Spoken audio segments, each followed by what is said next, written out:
On BBC London, warnings over mobile phone.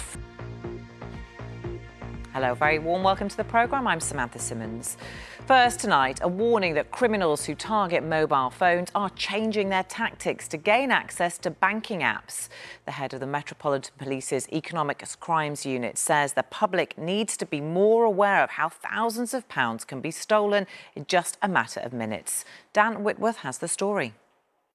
With so many banking... Now, it is just under 1 year until the next London mayoral election. Today is the deadline for nominations for the Conservative candidates. The winner will be announced in July from a shortlist of up to 3. Whoever it is will go up against Sadiq Khan, who is seeking an unprecedented third term in office for Labour. Our political editor, Tim Donovan, has been looking at those who have put themselves forward next year and a list of prospective mayoral candidates on the BBC London website.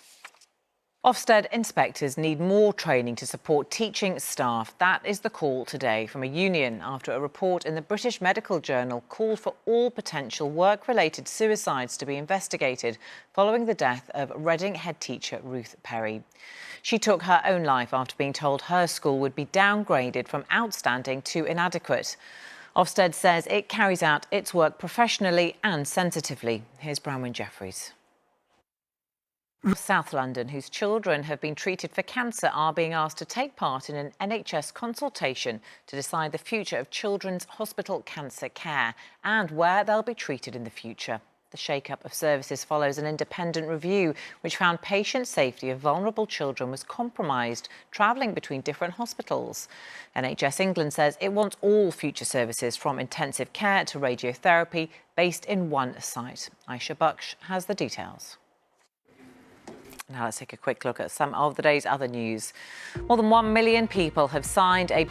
Now, the Elizabeth line has been operating for almost a year now, and from today, the last stage of the line, Shenfield to Heathrow, is now running.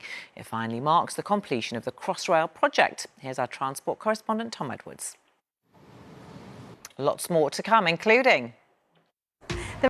Now, a new competition is hoping to inspire young Londoners to get writing poetry about the city they live in.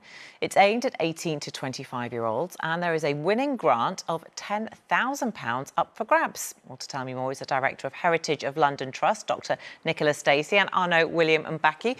Great to have you both here. Thanks very much for coming in. Doctor, first of all, tell us a bit more about this competition then.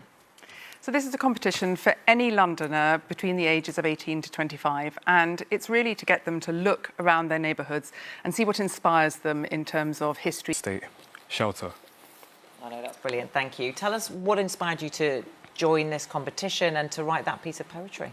So originally I was working with the Heritage of London Trust on was gunning for more creative young people in London. And it's about, Nicola, being inspired by London. Yes, so the poem that Arna's just read is called Shelter, and it's inspired by a cabman shelter, one of the wonderful 13 surviving Victorian cabman shelters all across London, the green cabman shelters that many people will be familiar with. And what we read of shelter, so it's really about looking at these wonderful... Based on a visual idea or a kind of ongoing project. So I have a lot of work about kind of... Grabs. How does anybody get their hands on it, and where does that money go? So we're super excited that everyone will apply for it.